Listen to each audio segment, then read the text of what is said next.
Hi, Leanne. This is Kelly Parkman.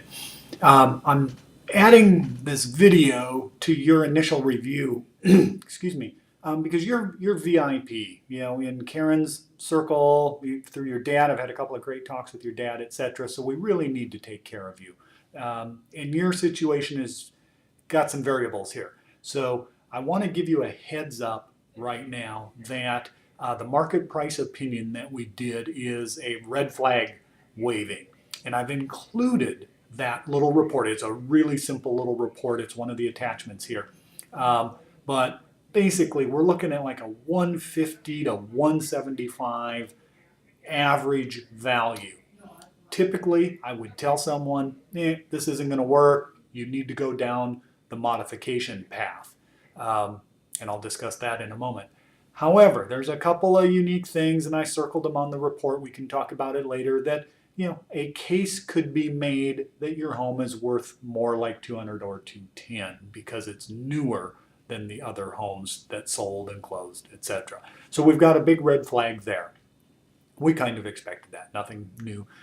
Income wise, we need to confirm about a $55,000 to $60,000 gross annual income from your tax returns. And I would actually just need to see those returns in order to let you know if that looks good or not. Credit, I'm sure you're going to be okay. I'm not worried about that at all. So I'm sending this report because we might be able to work around the value issue and because I do not know with certainty about your income. Otherwise, I would have just said, Leanne, you have to go down the modification process path, if you will. And that brings me to that. Loan modification is a negotiation between you and your current lender to get a new interest rate and payment. And the process stinks. It's a terrible, bitter process, and it breaks out this way on average.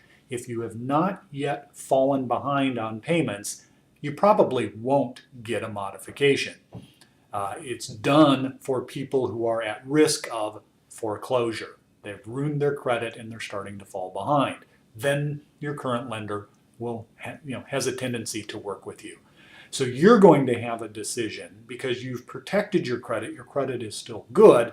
What'll you do if they say no to a modification and you don't have enough value that you can get a new refinance? Those are things I want you thinking about while you look at the rest of this report, and then give a jingle and we'll go ahead and talk ourselves through the rest of it. But I wanted to give you this kind of heads up thinking in the process just while you're reviewing everything. The numbers look great, but they aren't firm yet because of the other variables.